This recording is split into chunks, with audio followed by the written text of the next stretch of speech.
Thank you very much, Shock. So here we are, ladies and gentlemen. It is the end of the split.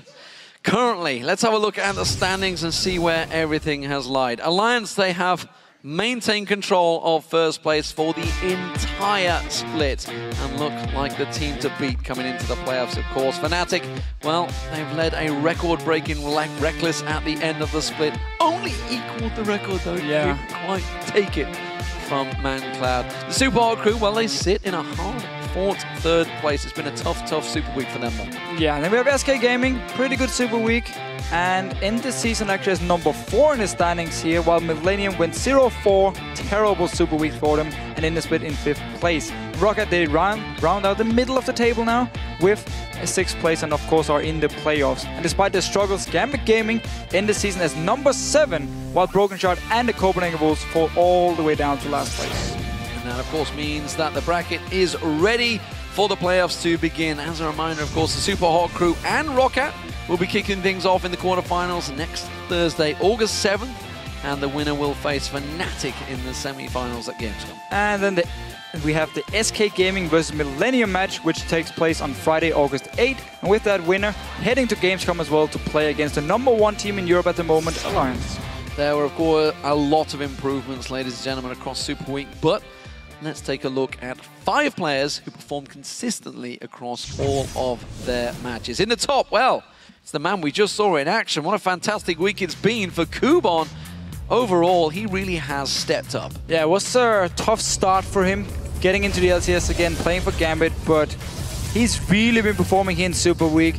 Maokai seems to be his new #1 pick in the top lane and really works. Love to play the tanks. Well, alongside him is a man that's had the freedom, honestly. 4 Kazakhs and a 1 Evelyn overall, of course, including the tiebreaker. It is Diamond. What a turnaround it's been for this man. Everyone was questioning him just 2-3 weeks ago.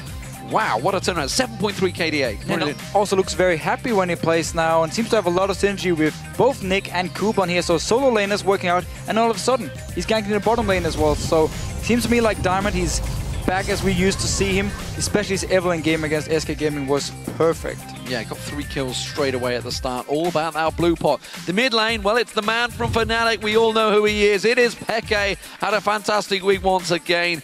And Xerath pulled out earlier on. Brilliant stuff from him. Also, Fizz. Yeah, his Fizz play was pretty much perfect also in the game against Copenhagen Wolves. Yes, he did play around a little bit, but every single time it mattered, he went in, picked up some kills, and Fnatic and Expected looking to really peak at the right time. Well, perhaps if he'd have given a couple of those kills to Reckless, we would have tied at least the record.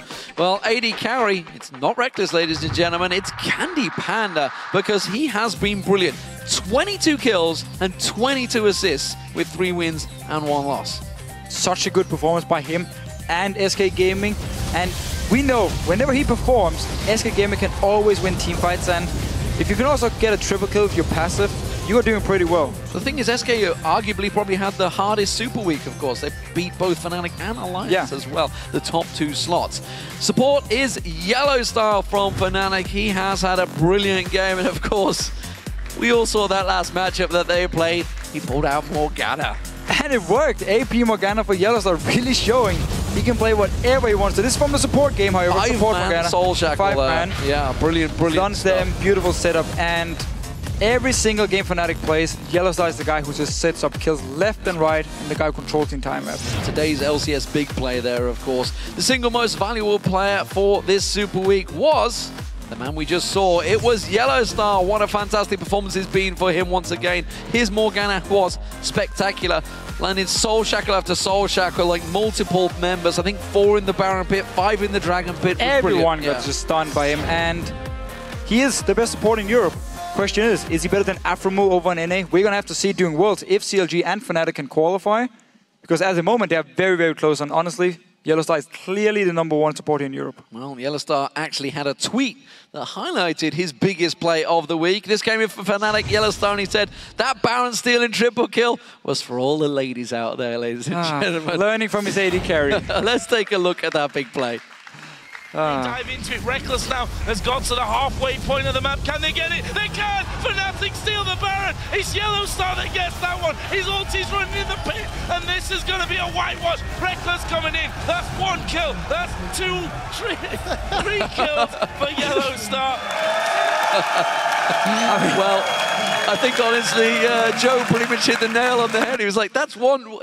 Why is Yellowstar getting all the kills and not Reckless? He can do whatever he wants, even steal the Baron as Morgana, which is pretty impressive. I think Reckless needs to be looking towards Yellowstar and saying, it's all your fault. I could have been the record breaker, but instead, I just evened it out. There are, of course, still 16 LCS games to be played this week in North America. They're going to be kicking off tomorrow with Curse versus Complexity. And in their first day with Counter Logic Gaming going up against Team Dignitas, and the North American Challenger Summer 2 finals will take place after those matches as Team Coast take on Curse Academy for the title. Those matches start on Saturday at 9 p.m. Central European Summer Time, 12 noon Pacific.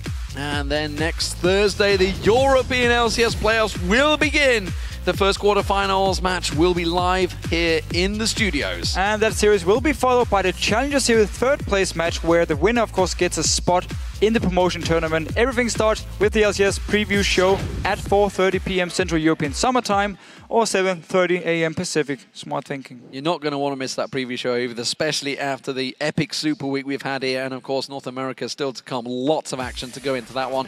That is all for the European LCS for this week, though. Thank you very much for joining us, and we'll be seeing you soon.